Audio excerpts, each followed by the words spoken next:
Hello, you're listening to the Read Anything Lately podcast. I'm Isaac. And I'm Jason. And I'm Isabel. And no, that's not Jason in drag. We got a girl for this episode. This is the first guest episode of Read Anything Lately. We have a guest. We have someone who's never been on the show before, which means you're not going to be listening to any books that I've read or any books that Jason has read, but we are going to ask Isabel, have you read anything lately? Indeed, I have. I have read 3 books by Jeff Zentner. Okay. Rain and Delilah's Midnight Matinee, Goodbye Days, and The Serpent King. And a memoir by Elizabeth Gilpin titled Stolen, but we might not get to that one. Okay. So I've heard of Rain and Delilah's Midnight Matinee. I've only read one of Jeff Zentner's books before, In the Wild Light, and he mentions Rain and Delilah's Midnight Matinee in that book. So I've heard of it, but I've not heard of the other 2. What are these books about? What are they? Rain and Delilah's Midnight Matinee is about Josie and I think it's Delia. That's how I read it. So not Rain and Delilah. No, those are the characters they play on their show, which is Okay. mentioned in Jeff Zentner's In the Wild Light, which is, I presume, the book you read, which is the book I read that led me to reading these 3. Josie and Delia are these characters on their show, Rain and Delilah's Midnight Matinee, hence the title. And the book is about Josie is going to move for college. It's almost a guaranteed. And Delia really does not want that because that means that their show has to stop. And so they're trying to get the show further because Josie's parents will only let her stay if the show gets like an actual sign of success. And so she makes a deal that she might not should have, but she does anyway. Sort of a deal with the devil kind of thing? No, a deal with her parents. Right, so with the devil. Of course. I mean, not to be like emo teenager, but I just mean thematically speaking, sort of a deal with the devil. Yes. It's either she goes and continues with this show or she goes to college. It might be out of state. I'm not 100%. It's been a minute. I read this 3 books ago. I mean, what state is it? All of his books that I've read so far, all 4 are Tennessee. And of those 4, they're all connected, like how, Isaac, you addressed that Rain and Delilah's Midnight Matinee was mentioned in The Wild Light. Yeah, they all connect that way, and it's so wonderful. I had a lot of fun trying to figure out where the connection was, just for it to hit me in the face as the most obvious thing I've ever seen. It was amazing. I love it. I love when books do that. Alright, so then you said there were 2 others, The Serpent King and what else? Goodbye Days. So do you want to tell us about those? What are those about? I'll start with Goodbye Days because that was not only the next book that I read, but the one with the easiest connection for me to make. Okay. Goodbye Days is about this kid. His name is Carver, but everyone calls him Blade because, Carver, Blade, and he doesn't look like he'd go by Blade, so it's funny. What does he look like?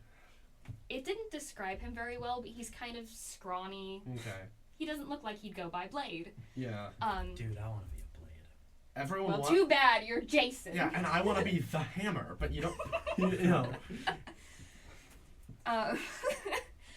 And he loses his 3 best friends in a car crash that it's assumed, well, it's not assumed that he caused it. He believes to some extent that he caused it, and one of those friends' fathers believes that he caused it, and he spends a fair portion of the book trying to figure out, did he really cause, assessing why does he the think blame. He caused it?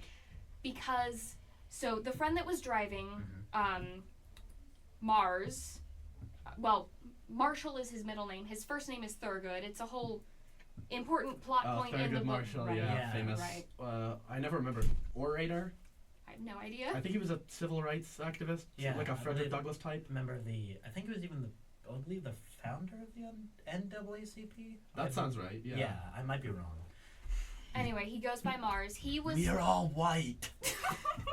Go on. Shut up!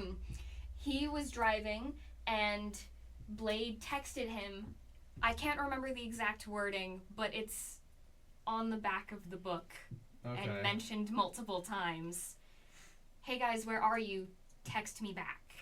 They're all driving to meet up. Mars is driving the other 2. Blake and Eli, and they're There's a all Blake and a Blade. I was about to say Yeah. that. yeah. That confused me for the first couple chapters, but I got the hang of it. Well, Jeff Zentner's character names are often. I remember the main guy in the Wild Light is named Cash. Yes, and Yeah. then And it's not short for Cassius no, either. it's just Cash. It's just Cash. Just Cash. I That think was a very funny thing. his character names are a little ridiculous. I like it. It's fun. Sure. Well, one of my favorite authors, Terry Pratchett, is known for giving characters ridiculous names like Rincewind, Rincewind, Cut Me Own Throat Diddler, just the most ridiculous names. Sergeant Colon. Yeah. Yeah. Okay, that's definitely a choice right there. Anyway, moving on.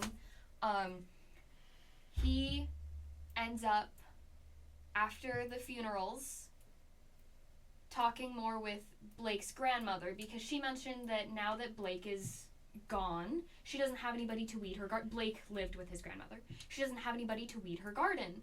And so he offers to weed her garden. And they talk a little bit and decide to have a goodbye day title for Blake, where they both kind of act out what they would do on a normal day with Blake. And they share things about Blake that the other might not have known. His grandmother didn't know that he was gay. I can't remember what Blade didn't know. I think they did different traditions. Like it was called bad fishing because they couldn't catch anything. It wasn't bass fishing, it was bad fishing. Oh, I get it, yeah. And I thought that was really funny. I've never caught a fish, but I've gone fishing many times, so I definitely... So it's bad kind of fishing. he's a little bit like a funeral with a more sort of personal ritual. And he does it for each of the three of them. It was for each of the three of them with their families. The second one was for Eli. I can't remember much about it because it was in the middle of the book. And I think I also had a test the day I read all of that, so I was a little preoccupied. And then Mars's goodbye day was easily the worst experience for Blade, I would say, because Mars's father blames Blade I know, entirely. Right? It was awful. I can't do this. I just read a book with a veterinary and a venturi, and I have the that same must problem. have been so fun. Oh my god. So Mars's father entirely blames Blade, and Mars's father is also a very strict and rigorous man. So the goodbye day consisted of a 4-mile run and cleaning out all of Mars's belongings from his room, where all of the art, Mars was a very artistic person, all of the art went into the trash pile. Ooh. Right, I know. I mean, that seems like killing him again. Yeah. Right? And Blade decides not to do that. He shows Mars's father a little comic called The Judge. Mars's father is a judge. Mm-hmm. He shows Mars's father the little comic where it's essentially his father as a superhero. And then Mars's father doesn't like that very much because he doesn't really like that his son is an artist. No. So are these goodbye days, are they what the whole book is about, or is it just sort of how it gets kicked off? Yeah. It's the majority of the book is the Okay. goodbye days. Blade spends that time kind of dealing with the grief of losing his 3 best friends, and as it's mentioned, 3 only friends. He doesn't really know what to do with himself.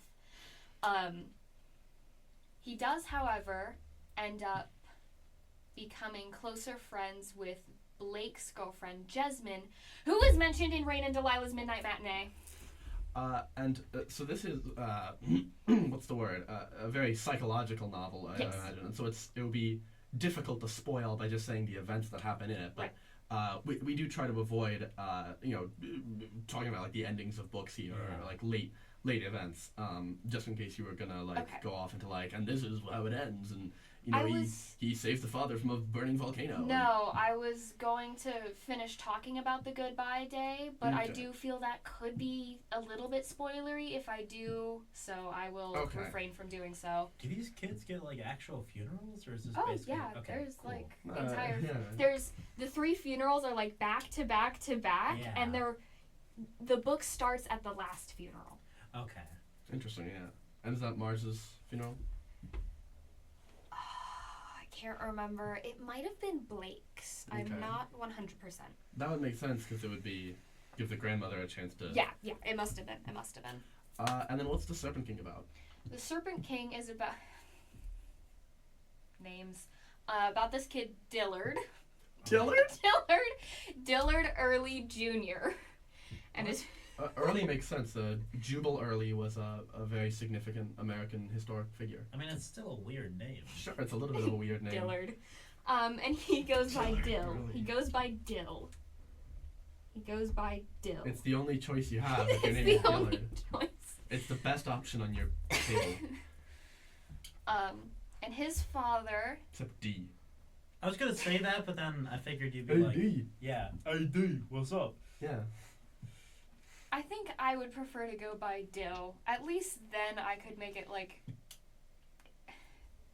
Well, I mean, for those of you who are listening on the, in the audience and don't know what Isabel looks like, she definitely could pull off the name Dill. Like, if you just to look at her, she That's could pull me. it off. No, it isn't. I mean, your hair is kind of pickle green. Yeah, well, that's not even. That's not because even. it's faded. It's the sort of.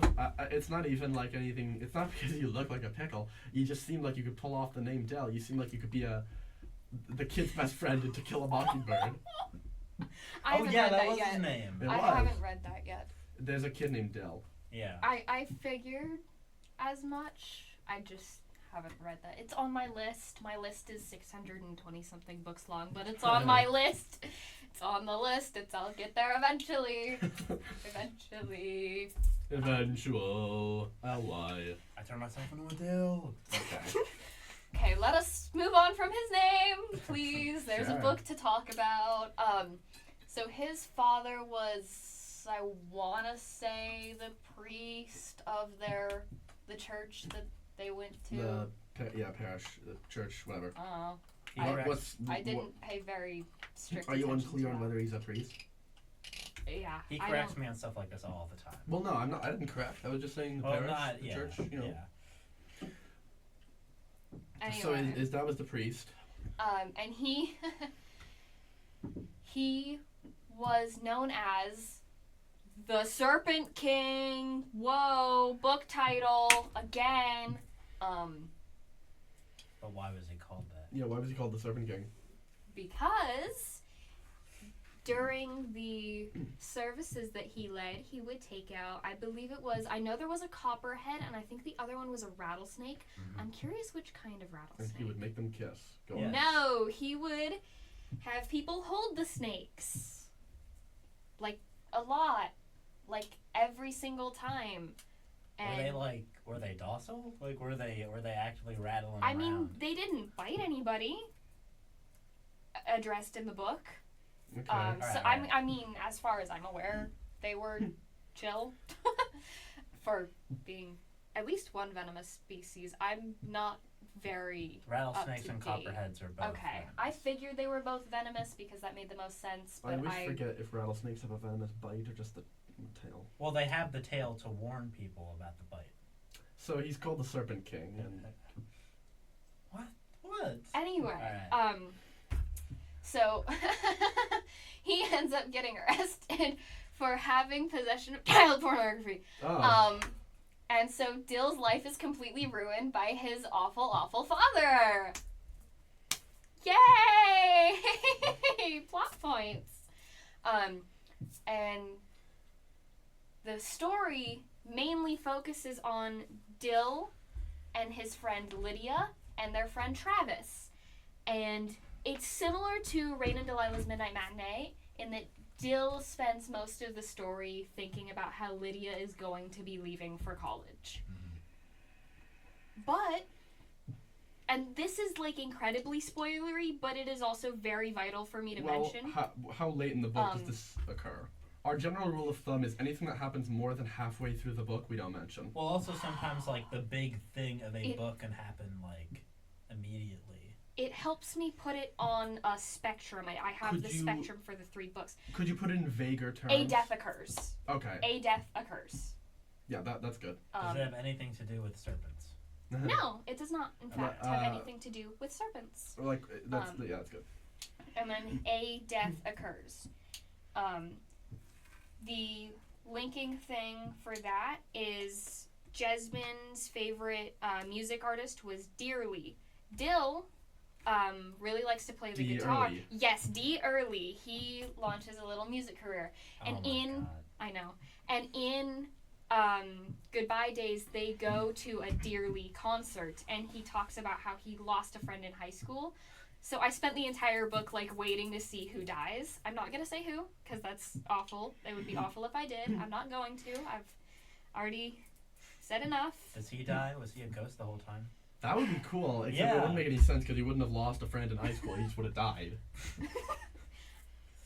Anyway, I have found that I can put the 3 books onto a spectrum. They all deal with grief. Mm-hmm. Right. On one end, we have almost preemptive grief.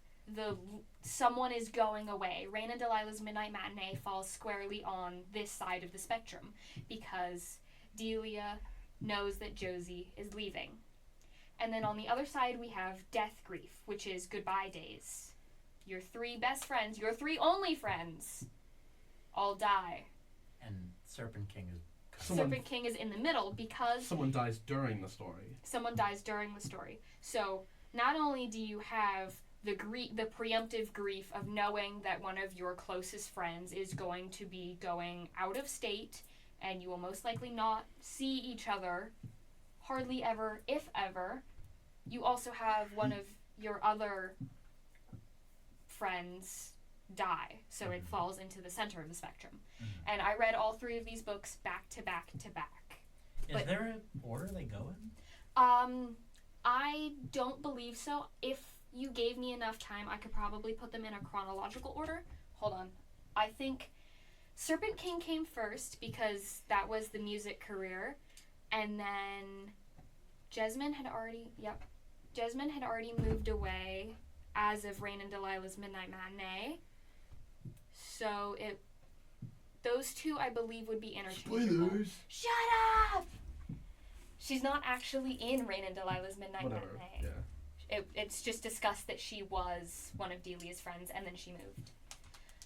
And then in the Wild Light, the show is, I believe, the way it was at the early stages of the book, so that is before Rain and Delilah's Midnight Matinee.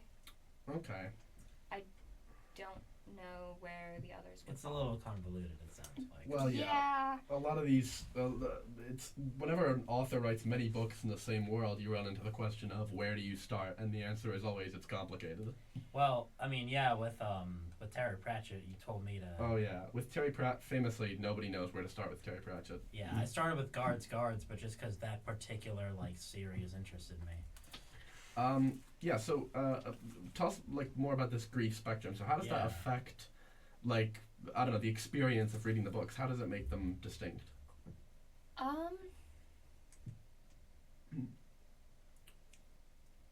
Do you want me to pitch you a better question? Please pitch me a Okay. better question.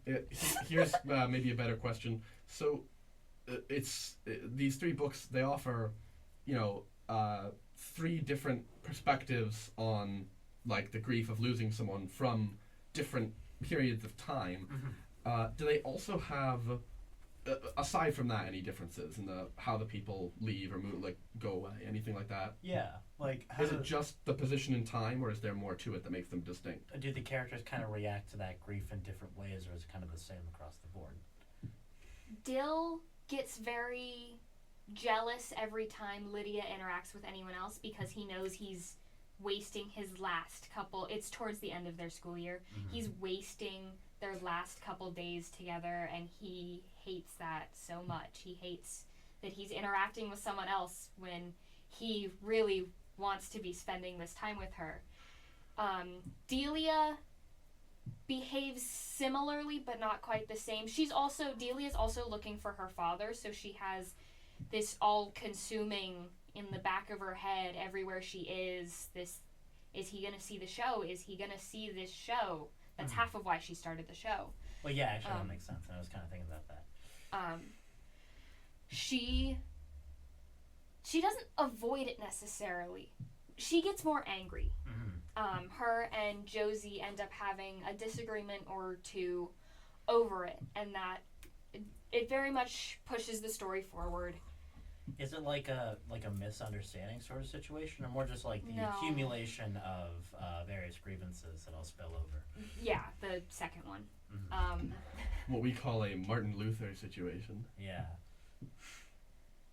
And then the death in Serpent King isn't dwelled on for quite as long, but it does cause Lydia to behave a little bit differently. She has a fashion blog that she runs, and she takes Dill and Travis and a couple of their other friends on, like, thrifting trips all the time, and she takes pictures, but she never posts the pictures with them in it. And after their friend dies, she makes, like, this big, not apology in that it's a YouTuber apology, clearly fake and staged. With the ukulele. I do not want to have to make this video. But she... on topic. She sort of apologizes publicly to Dill for not showing any pictures. Another very important part is he asks her a couple times, like, are you ashamed to be friends with me? That's what I was going to ask. Is that why you don't post me? And is it because his dad is a sex criminal, or is it because he's unfashionable? The former, because she knows that since he's a junior, his father shares the same name. If she puts his name in there, and according to her, her fans are very tech savvy, so they could figure out who he is anyway, which isn't creepy at all. She knows that it would be bad publicity for that name to be attached to her fashion blog. And he also apparently just looks sad, like, all the time, and she doesn't want that on her fashion blog. So is that, like, why is the book named after him? Like, the Serpent King, like, why is it called that? That's often something that interests me, when a book seems to be named after one of its minor characters or relatively irrelevant details. Yeah. Well, Lydia only became friends with him after he became a social outcast because his father was a weirdo. He had to testify. Lightly. Well, I mean, even well, that's without what I knowing. do. I put things lightly.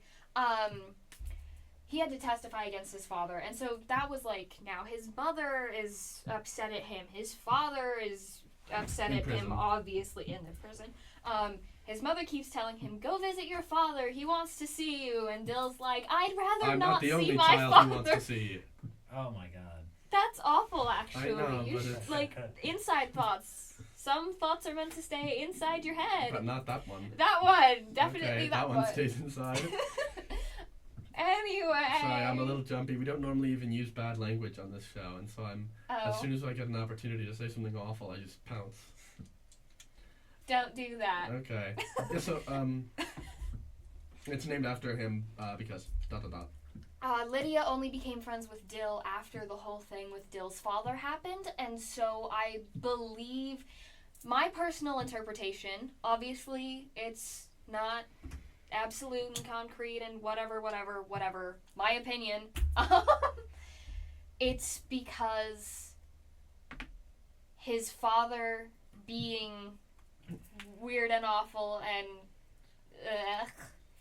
played a pivotal role in his friendship with Lydia, which was very important to the story.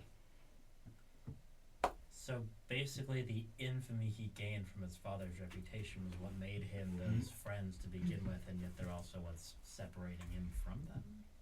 I guess. And I completely forgot this until now. Dill thinks that there's some sort of, not a curse per se, but... Sort of a curse. Well, I'm trying to think of another way to say it. A blight. Familial disposition to experience some loss or grief and then go completely nuts. Because his grandfather lost his daughter. I think it was a copperhead bit his daughter and killed her. And then he went nutso. And now his dad... I don't remember what the loss there was. But it's another exploration of grief. I know that much. Mm-hmm. I can't remember what happened. And then he went nutso. And Dill is like, towards the end of the book, oh my god, my friend just died. Am I gonna go nutso? Lydia, if you notice me start going nutso, can you, like, make me stop, please? Because I don't want to be nutso. There's, so, I've only read one of Jeff Zentner's books, as I said, and I didn't finish it. But that's true, I didn't finish it. No, I loved that book. I thought it was loved pretty that good, book. and I just didn't finish it. I'll go back, I'll finish it one of these days. I've only DNF'd like 3 books ever. Did not finish? Yes. What were they? I don't remember. One of them, I had to DNF because I, like, kept renewing it, and then I ran out of renewals. One of them... Why not just buy it at that point? Like, get it from a bookstore. It was at the time where I was still not fully aware that that was an option, and I still, like, can't go places of my own accord, so I couldn't just go. Sure. Yeah. So, I can't remember what the others were. I know one of them was just, like, a third of the way in. This book sucks. Oh my god, I never want to touch this again. well, yeah, that happens to me. I probably give up maybe a fifth of the books I start. I recently gave up 20,000 Leagues Under the Sea. Before that, I gave up The Count of Monte Cristo. But anyway, getting off of that point, there's a theme I noticed that's in The Wildlight, and it seems like it's in Goodbye Days, and it seems like it's in, not The Serpent King, but that other one. Actually, not so much in that one, but a feeling of trying to measure up to people or measure up to their expectations, because in The Wildlight, Cash is sent to this school where everyone's like some kind of a genius, but he's just there on an athletics scholarship, I think. No, he's there because you're wrong and I'm It's right. his friend wants to bring Yes, him. Delaney said that the only way that she was going is if he went too, because he was pivotal in the discovery of the strain of, I believe was penicillin, that they discovered. And she wasn't going to this school unless he went to, because she knew that he needed an opportunity to do something better with his life. So he's been kind of dragged into this environment where at least he feels like he can't really measure up to the people around him. Right. And then Goodbye Days is sort of similar, it sounds like, where he's trying to fulfill the expectations or the desires of these people, but he's sort of trying to replace someone who he isn't and who he can never replace. Mm-hmm. And is that also a trend in The Serpent King and in Rain and Delilah's Midnight Matinee? In Rain and Delilah's Midnight Matinee, it's that... So Josie and Delia are in different social classes, I guess. And so Delia spends a lot of time not dwelling on that, but I'm trying to figure out how to phrase this in a way that sounds right and expresses the point I'm trying to get across. Well, try saying it wrong and then refining it from there. Better than saying nothing. Yeah, I mean, let's try to have dead air. Say the first thing that comes to mind, and we'll try to refine it from that point. She doesn't want to be dragging Josie down, I guess. That's that makes quite perfect how it sense. is. I mean, like, she doesn't... Yeah, I mean, they're in totally different social classes, and she doesn't want to seem like a bum or like a burden hanging on her friend's arm. She very much emphasizes she doesn't want to be a burden. I think she asks her mother at one point, "Am I a burden?"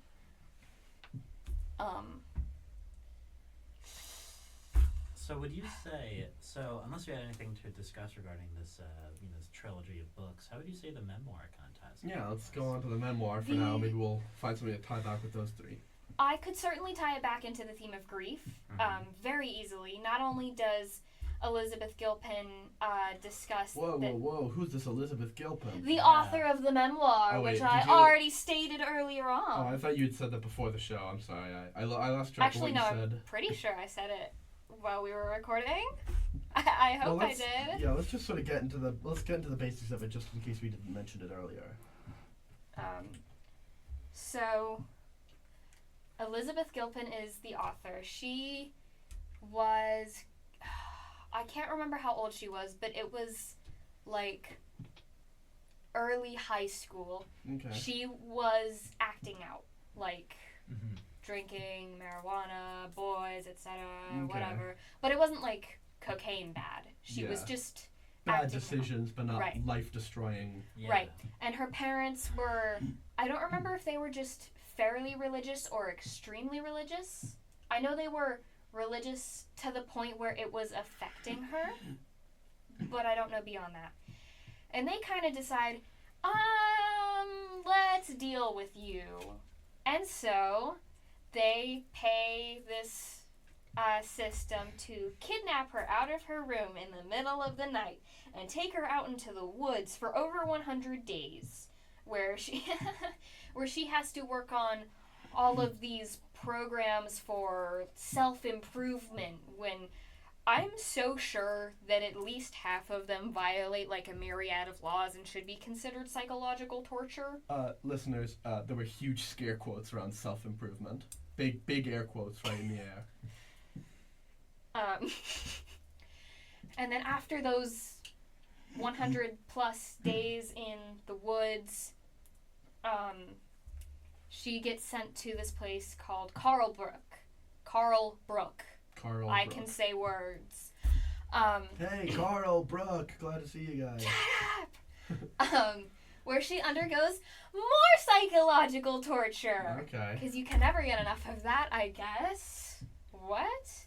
And it takes, I think she graduates when she has 1 semester left of high school. So she was a sophomore, I think, when she was taken. And then the last semester of her senior year, when she graduated from Carlbrook. So tying it back to grief, she's kind of mourning the loss of her adolescence. Yeah. Throughout the whole thing, she touches on a couple times how she's sure her friends are like out at a party or hanging out together. Well, she's like forced to degrade her peers until Yeah, so they what start screaming. Yeah, so what exactly does she have to do? What is the psychological torture and self-improvement? So in the woods, for the first, I don't remember any of the time spans, I'm awful with time, she can't talk to anybody, and I don't think anyone can talk to her. And then she gets introduced into the group, and the whole time you have to be either within the line of sight of a staff member or yelling out your number. You get a number assigned. So she was 13, because she was the last of the 13 girls to come in. And as one leaves, she became 12, and then 11, and then 9, and then until she was 1. And she was 1 for months. She was there for a fairly long time. And during that time, they have to pitch all of their tents. They live in the woods. They live in the woods. Right. And when they run into hikers, they all have to turn around and look at the ground. They can't make eye contact or communicate in any way with anyone outside of their system. Now, if Imagine the being a hikers, hiker yeah, doing that. it seems like if I was a hiker and I saw that going on, I'd like call somebody. They're all Yeah. in matching orange shirts, by the way. Yeah, this seems like you would. It seems very difficult to stop those hikers from calling the police. Yeah, like, and But I guess it did really happen. So Right. was there like, and there were no missing persons reports filed? Like, no one tried to find her? Like, no one, like... Her parents one- arranged to have her taken. No, but and no one even noticed she was gone. like I her think it teachers, was. I think it was explained away as she was going to some sort of summer camp or something. But no, hold on. Later in the book, she ends up, like, at the end after she gets out, she ends up reconnecting with one of her old acquaintances from before she got taken. And he says that everybody thought she got pregnant and had to move away. So, nobody really was looking for her. And I think that's kind of, like, sobering. It's like, I mean, figuratively and literally, I guess, in her case. But, like, what? I didn't say anything. I think, but yeah, just like, you know, you're living this life, you're, you know, maybe not engaging in like really, really bad stuff, but still, you know, you're partying, you're being irresponsible, and then this terrible thing happens to you. But it seems like nobody cares. Well, it's not that nobody cares, nobody knows. Nobody knows, but like nobody. Well, yeah, and like no one, questions it. No one. Everyone just assumes when there's a cover story told, and it's just like, oh yeah, that's obviously the truth. But like, I don't know. Like, were any of those people who she left behind really her friends? Like, did they kind of miss her when she was gone, or did they just kind of move on with their lives? I think for the most part they all moved on. Her mother very much blamed the majority of her friends for her behavior because she did, I believe it was swimming early in the morning, and then she'd have soccer practice after school, so she was an athlete, and she did a lot of athletics, and she was, I want to say she was an honors student, but I can't remember. She was doing very well academically, and so she got this like crew of friends, and they're all awful influences, and I just kind of remembered that these are all real people I'm talking about, and so I don't want to be awful. I keep every time I picked up that book, I forgot that it was a memoir. It just felt so awful that it had to have been fiction. This can't be real. And then I'd close the book and see the words "a memoir" on the cover, and I'd have to sit there for a second and put everything into perspective of real, actual adults and authority figures in a real, actual teenage girl's life thought that this was a real, actual good decision and a real, actual solution to the real, actual problems. The thing that scares me is she wasn't the only one. She was with other people. So, other parents did this to their children willingly as well. It's like, it wasn't just a thing, like an experience only she had. It's like, I don't know. It's like, what this kind of reminds me of? Did either of you read Touching Spirit Bear? Oh my god! Yeah. Okay, yeah. If you do shout that loud, it shorts out the levels, and it's gonna make it nobody's even gonna be able to hear what you just said there. So she exclaimed, "Oh my God!" at such an immense volume that it caused the mic to peak. So Whoops. In Touching Spirit Bear, there's a troubled boy who's so troubled that the super wise Native American chief has to leave him on an island to get mauled to death by a wild animal. And he eats bugs. And that's the wise, superior, more civilized thing to do, is to just throw him to the bears. Yeah. I mean, he was on his own, so it wasn't like it was gonna be cannibalism or anything. He was just gonna get killed, or he was gonna survive. Totally a great choice. I believe it was like, it wasn't like completely in the middle of nowhere. I believe it was like a special like reserve island.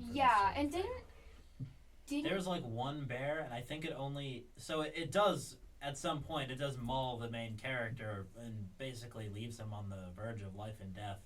But doesn't it only happen because he actively pisses off the bear, and he tries to kill it, and it fights back? Probably. Yeah. I mean, based on what got him there, didn't he bash some kid against the pavement? This kid he like robbed a bank, and then this kid this kid told the police because he was bragging about it in the lunchroom. And so in retaliation, the main character like literally grabs this kid after school and slams his face into the pavement until he has literal brain damage and his face is all messed up.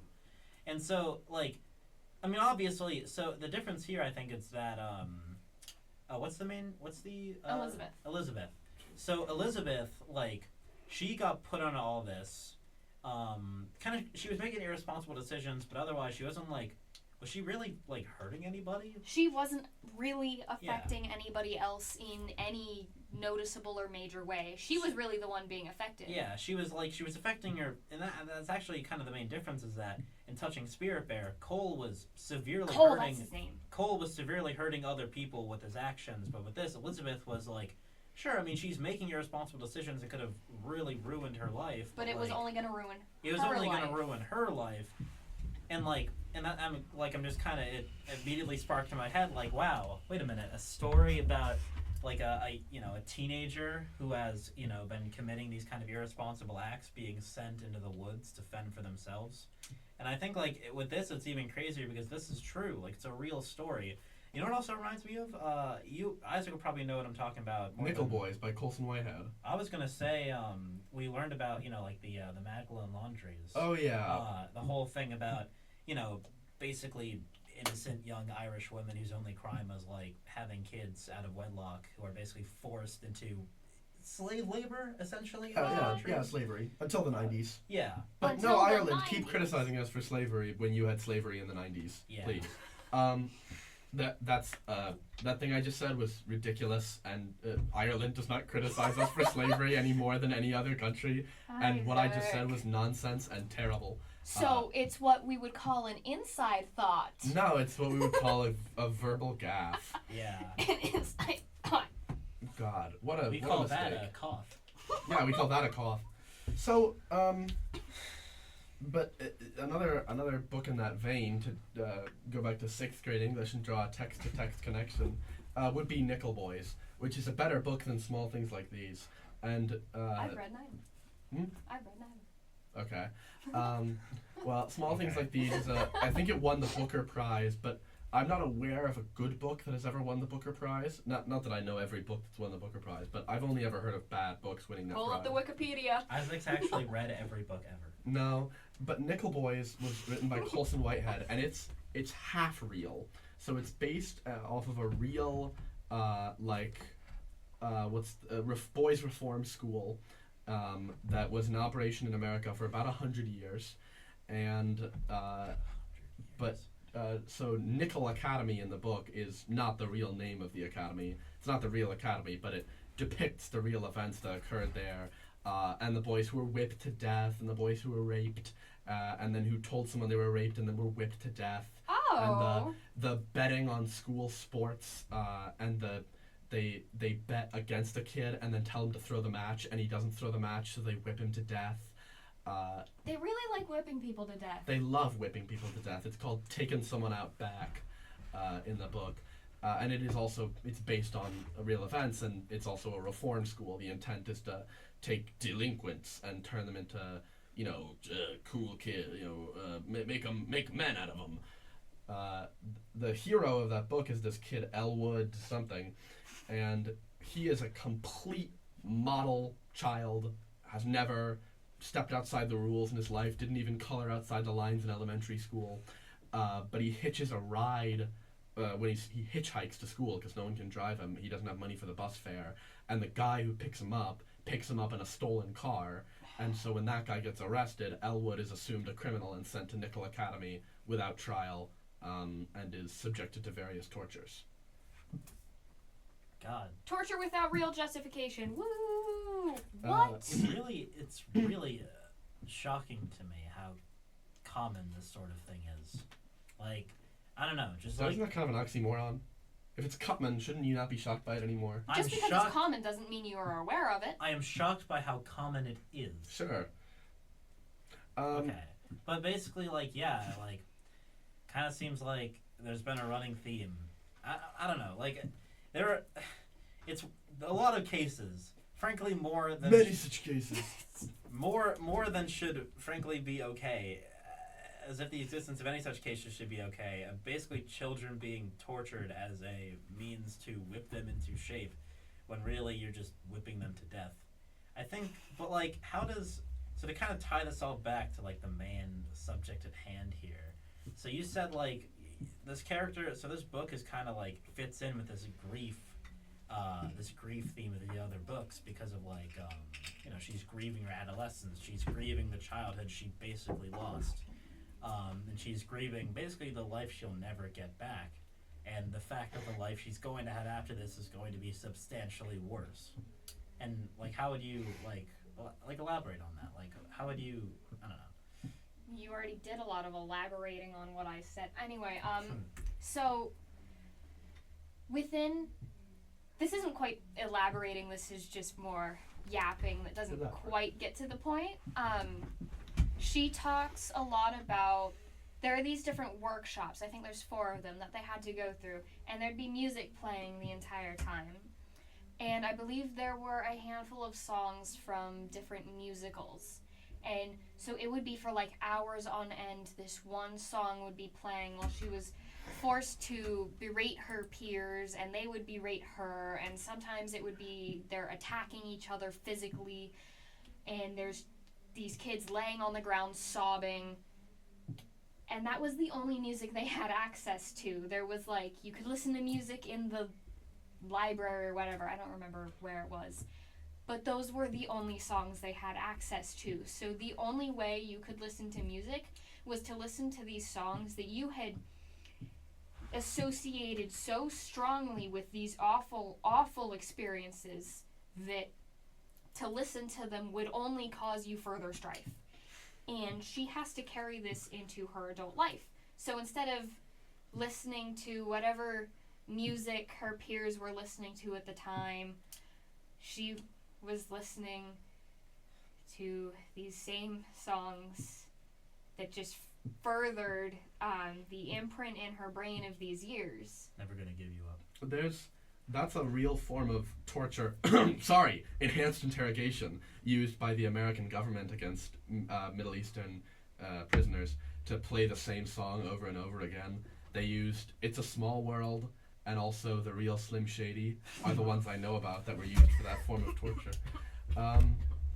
Laugh. It's people got tortured, you know. Shut Just up! laugh. Just laugh at them. Shut up! I hope none of their families listen to this. How many subscribers does this have? Oh man, none? 3 maybe? 3 or 4? 5. Well, alright, let's not diss our own subscriber count. Why not? I don't know. Right. If you're listening to this show and you haven't subscribed, I will find you. But then nobody else will.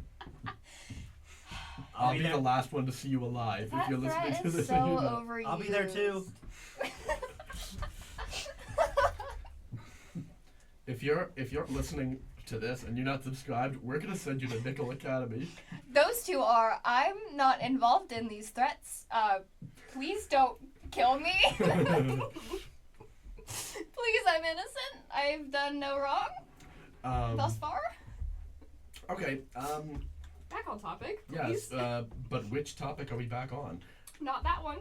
So, it's kind of interesting that we have this, grief during the story, grief before the story, grief at the end of the story, because this memoir sounds like it's sort of grief throughout the story, where the whole story is basically the period, or the thing over which she's grieving is. It's almost a eulogy for her lost childhood, explaining how, adolescence, explaining how it was spent instead. Yeah. Yeah. I think, it's like, basically... Eulogy's the right word, right? Yes. Yeah. Yes! The bad things... What obituary? No. No, You might be obituary is thinking of like a in the threnody. newspaper. Threnody. A threnody. I guess an obituary could, but that seems too, noting. Today my adolescence died after a long illness. Seems a little too formal. I think, it's like it seems like all the bad things that happen, like, for these characters, in the trilogy, it's like, their kind of lives are defined by this one bad thing that happened, and then the rest of the story is about them kind of dealing with it, or I guess reacting to it. But in the case of like, in the case of this memoir, it's like bad things happening. Bad things are happening the entire time. Like it's just one kind of thing after another, and it's like this, gauntlet of torture. I don't know. It's like it's kind of interesting, I guess, how I don't know, it's like a juxtaposition. What? I don't know. It's just you're very non-committal when you speak. Like when you bowdlize the phrase "one damned thing after another" to "one kind of thing after another." Great. But yeah. That didn't give me anything Okay. to work off of. So, a lot of modern literature is in the genre of someone is living their normal life and they're going along, they're having a nice time, and then BAM! Something comes along and throws their whole life into disarray. And then another common genre in modern literature is somebody's life sucks and it sucks and it sucks and it sucks and it sucks and it sucks and they die. Or sometimes live. But so it seems like Nickel Boys and that memoir, which could be called anything. Stolen. The title is Stolen. Stolen and Nickel Boys are both sort of in the genre of someone's life sucks and it sucks and it sucks and it sucks and it sucks and it sucks and it sucks forever. Whereas the other three are more of the genre of a single event comes in and, in a second smashes everything, and someone's got to put their whole life back together from that, but they've still got a life to put back together. Her parents had moved while she was in this system. So by the time she was out, I don't know if it was out of state or not. I can never remember locations. But can you imagine losing from, like, I don't know if it was halfway through sophomore year or what, until the last semester of your senior year, you lose all of that. I mean, that was basically, like, sophomore year to, like, middle of senior year is all the time I spent growing up. Like, that's when I became an adult. And not only that, but your parents, you lose all this time. Your family has moved to a different town at least. So your house isn't your house anymore. Yeah. You might have pets that have been in that house longer than you. Your siblings probably don't remember quite what you look like, and there's a chance they might not recognize you depending on how much you've changed visually. There's like That's gotta be awful. I mean, really, it seems like they didn't really put her here to fix her. They put her here to get rid of her. Right. They thought it was to fix her. They didn't see all of the torture.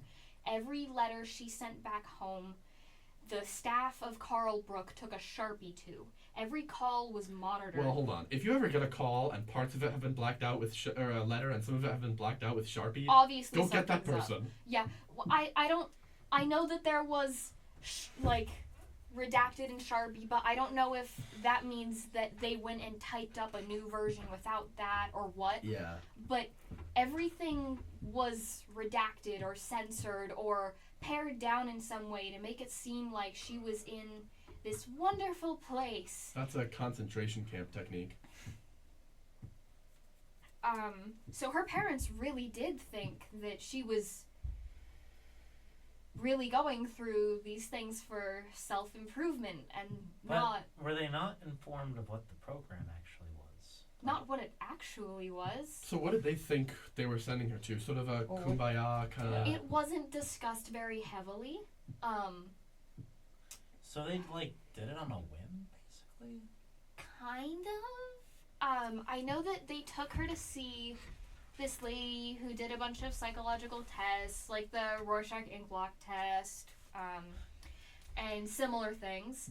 This lady, this is gonna be so fun. Her son happened to run the school that she went to after she got out of the woods.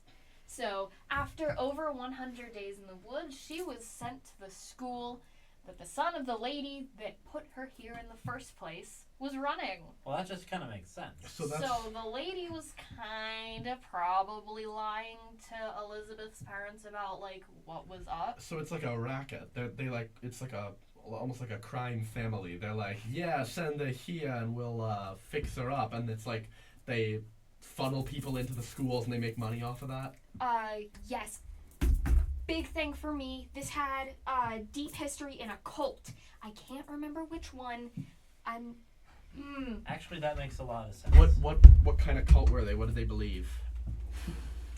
I'm trying to remember because It wasn't Scientology, was it? No, it was not Scientology. What's that other one? Which other one? Are we talking about drinking the Flavor Aid? It wasn't Kool-Aid, it was Flavor Aid, everybody. Yes, it wasn't Kool-Aid. Didn't Flavor Aid try to get start the rumor that it was Kool-Aid to avoid? I don't know if Flavor Aid started that, but I know that they endorsed calling it Kool-Aid. It wasn't the Anthill Kids. It wasn't. There was that guy who said that he could give speeches, and it would magically make you into a better person and cure cancer if you could listen to him speak. Was it that guy? Was it It wasn't. anything to do with what is the name? Charles Manson? It was Charles not. It was Manson not was a Charles different Manson. dude. It was not Charles Manson. Yeah. He was very much the opposite. Wasn't he trying to bring about the apocalypse or something like that? He was a murderer. This took a dark turn. What? This took a dark turn. Oh, whatever. What do you mean a dark turn? Where? I don't know. We started what on road- It's About Green. I don't know. The road's What been, road do you think we've been on that we had to turn to get dark? I guess We've more been on like Shady Lane the whole time. more like the lane's getting more and more shady. Guys, You're the shouting sun- up the levels. Oh, am I? Yeah. Sorry. The sun. I don't know. The sun's getting lower than I thought. We've been driving longer than I thought we'd be. Man, the road's getting We've dark. been driving for 54 minutes. Yeah, and 39 seconds. Okay, Yeah, whatever. so how much longer do you want to, how much more time do you think you have to discuss? We've had episodes anywhere from 45 minutes to an hour 15 or an hour 20. I Yeah. have approximately 15 minutes until my ride gets here, but Okay. that's a loose estimate, and I can go a little longer. I don't want to keep him waiting, though. Let's try to do, because it'll take me some time to, like, this is terrible radio, but it'll take me some time to download it and, like, send it to myself. So let's aim for another 10 minutes. We'll stop at an hour 5. All right, that sounds fine, unless I'm really talking a lot, and Yeah. then I'm sure my ride wouldn't mind waiting. No, I'll We'll see, fan we'll those see. flames I don't- if- I don't want to deviate anybody's schedule. Sure. All right. So we talked a little about connecting the themes of this book to this trilogy. Are there any other themes you want to like highlight there? We've basically only discussed the theme of grief and a little bit of measuring up. Are there any other themes that are in these books anywhere that would be interesting to talk about? The trilogy, very much emphasizes, like, the strength of... I had that up for a reason. Okay. For those of you listening to this podcast, one of the arms of Isabel's chair has been up for the past 55 minutes, and I just had to knock it down. I put it up there intentionally. Anyway, back to what I was saying. It very much emphasizes the themes of, like, the strength of a friendship. I know that sounds stupid. The power of friendship! But it really, really is a very central theme to most of these books. Of course, in Goodbye Days, it's not so much the strength of a friendship. Well, I mean, I guess it is in retrospect. I guess it's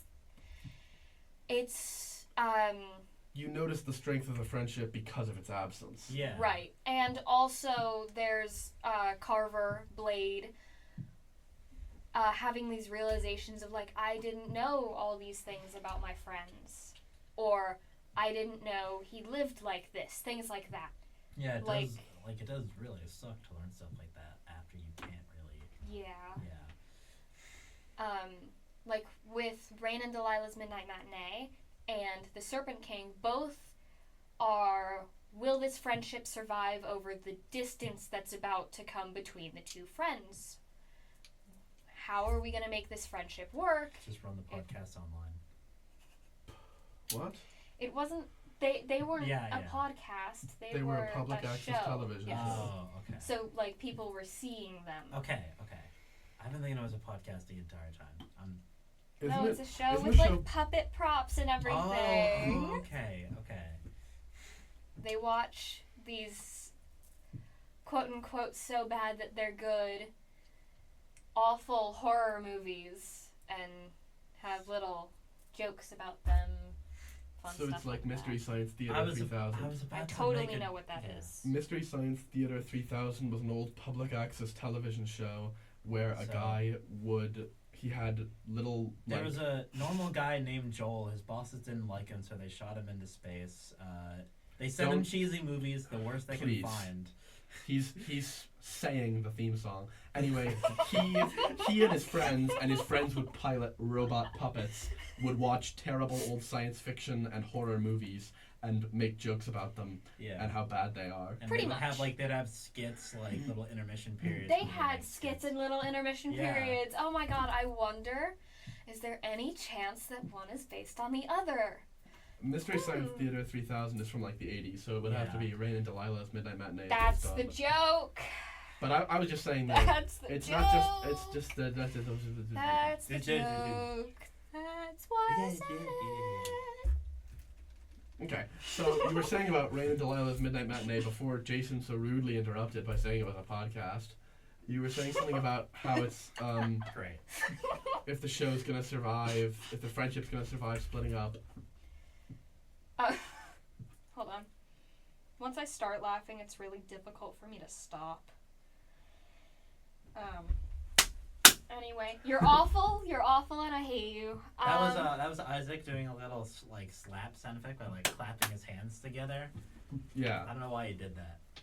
Because he knows how easy it is to get me laughing again. We have a class together. All right, 5 minutes. 6. Or more or less, depends. I kind of lost my train of thought. Hold on. now it's gone. Will the friendship survive them splitting up is the core question of two of these books. Right. And then Goodbye Days is more... The friendship's already been split up, and how do they deal with it? That, but also not quite how strong was the friendship really, but despite how strong the friendship was, there's all of these unknowns. There's all of these things that he was completely unaware of for the entire time that they had known each other.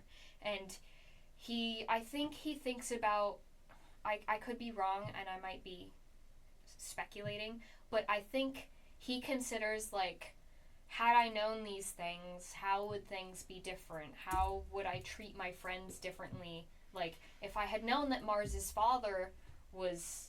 I don't want to call him awful, because that's mean, but he's really awful and I don't like him.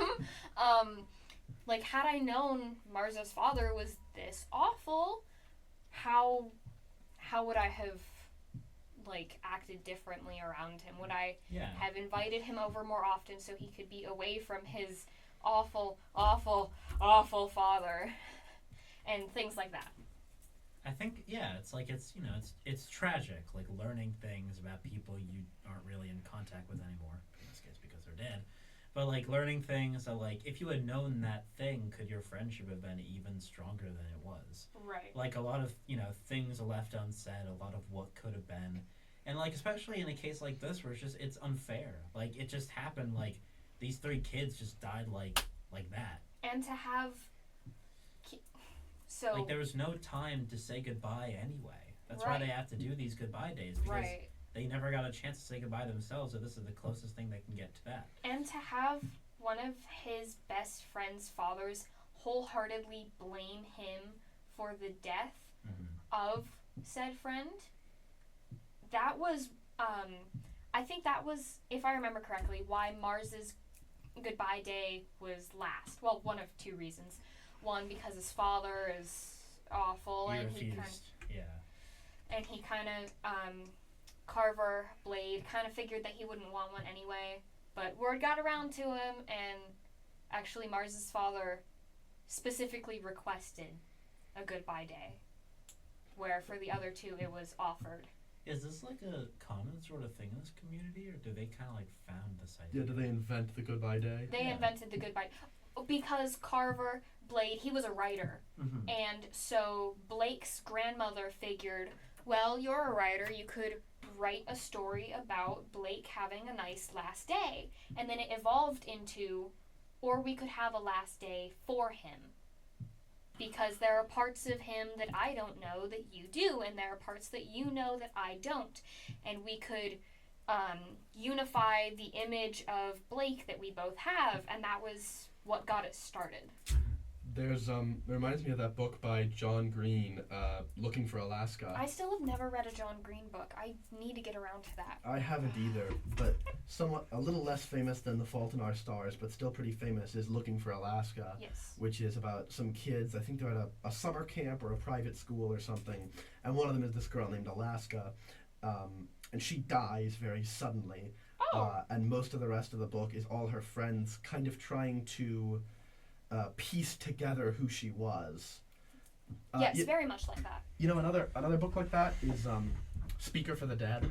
Have you heard of that book? So one of the great science fiction novels of the past 50 years is called Ender's Game. Yes, I have heard of it. It's on my list. I'm going to get to it eventually. Ender's Game is truly fantastic. One of the best science fiction novels of the last 50 years. I loved that book so much. You did? You loved Ender's Game? I loved Ender's Game. It's fantastic. But the sequel to Ender's Game, Ender is brought up to violence. He is bred to violence. His brother Andrew basically tries to kill him a bunch of times. Yeah, he is raised to kill. And in Speaker for the Dead... Is that why they call him Ender? Yes. He picked Ender. He came up with that. No, it's his sister tries to pronounce Andrew. His name is Andrew. She tries to pronounce it and says Ender. I just remember him choosing to go by Ender. But Speaker for the Dead is about a tradition on that he, I think, invents, which is when someone dies, someone finds out everything about them and then tells their life story. And I think something like that was mentioned towards the end of Ender's Game. I do know that it's actually a very expansive series with like the most convoluted timeline I've ever seen. Like, it's the chart of books in timeline order has a circle with off branches, and there's Ender's Game, there's the character Bean, there's a whole like sub series that's from his perspective. Bean has his own series? Bean has his own series. It's, I think one of them is like Ender's Shadow or something. I've heard of Ender's Shadow. And then there's like, when I have a free year, I'll get around to it. I do want to read Speaker for the Dead one of these days, but I don't read any series of books more than about 3 books long. Even 2 is stretching it. I'm on book, God, what number is it now? I think 10.5, but it's so. The 0.5 goes crazy. Oh, it gets worse. There's a book, I think 5.5 for, whatever. So the series is called Keeper of the Lost Cities, one of my favorite series of all time. It's fantasy. Oh, I love it so much. I read it like late elementary school, so it was like a core memory thing for me, and I'm still keeping up with it. The books are like very large books, so the series spans about, I'd say, half of my arm span. For those of you watching the podcast, half of Isabel's arm span is about 2.5 feet. I meant half of my arm span. Like, right, yeah. This is the... Okay, yeah. Yes, my visual measurement hold on. So you are mean both arms outstretched together is your arm span? Half of. Yeah, so that would be about 2.5 feet. Okay, I'm bad at measurements. Don't worry. So the series is very large. The individual books are very large. There was an 8.5, which was half... like series guide, recipes, and the different species. Recipes. I made a couple of them. I think there was... I love compendiums like that. Discworld has a recipe book called something like Nanny Ogg's Cookery or something. There was a section on all of the different fake plants and all of the creatures and all... I love it so much. And then the other half was part of the last book from the perspective of a different character, which I loved. And then, so that was 8.5.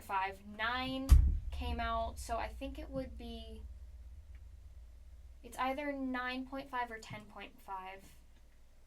10.5 I haven't read yet. Okay.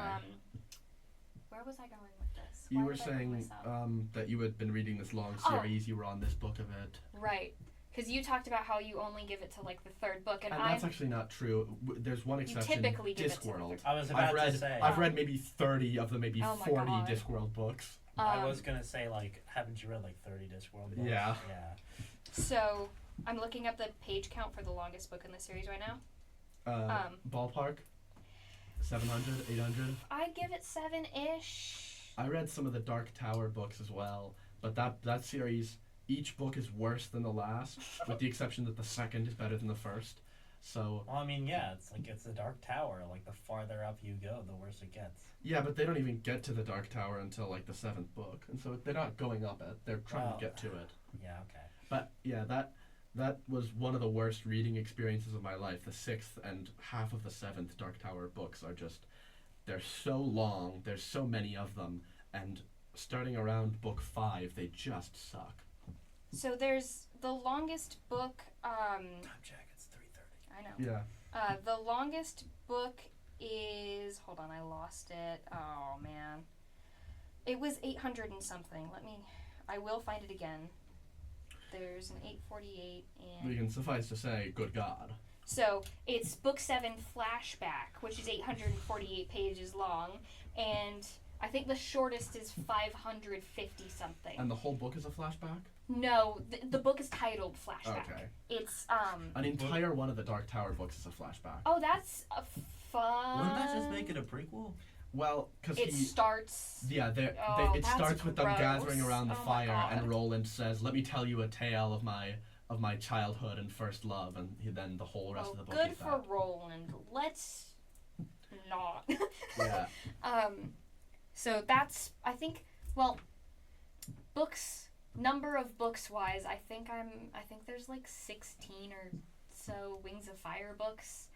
I read those a lot as a child. I think I still have the first prophecy memorized. Like, it was... The first thing I ever learned to draw was a dragon, if that puts things into perspective. I was deeply obsessed. I wasn't weird about it, but I was deeply obsessed. You should come back sometime in the future, talk about these incredibly long series, like 16 or 10 books. I think that would be an interesting subject for an episode. All right. We could talk about, Jason, you've read like 24 Redwall books, right? Yeah. Oh my God. We could talk about Discworld and Redwall and Keeper of the Lost Cities and Wings of Fire and all those series that we've read so much of. Countless hours devoted to a world that doesn't exist. Yeah. Best way to spend my time. Who needs to get an econ project done when I can go read about Sophie Elizabeth Foster almost dying for the millionth time? Is she the hero of Keeper of the Lost Cities? She is. It's almost like her name is Elizabeth. Wait, you mentioned that her name is Elizabeth. Sophie Elizabeth Foster. I know, that's why. And then that's the name of that's the memoir, right? That's a different book. That's a different book. Jason, we're talking about Keeper of the Lost Cities. I thought, okay, you were talking about Elizabeth as like the main character of Sophie Stolen. Elizabeth Foster. Okay. Should I press the little square? Do we have any closing comments? I have no closing comments other than thank you for having me. And No problem. listeners, if there are any, thank you for sitting through my yapping and stalling for this long. I truly appreciate it. But we were really glad to have you. It was a great episode. Yeah, definitely. You should, if you want, you can, expand our audience. Tell your friends. Certainly. Tell your mom. She'll listen to it. Yeah, it was great having you. Let's have you back sometime. Yeah.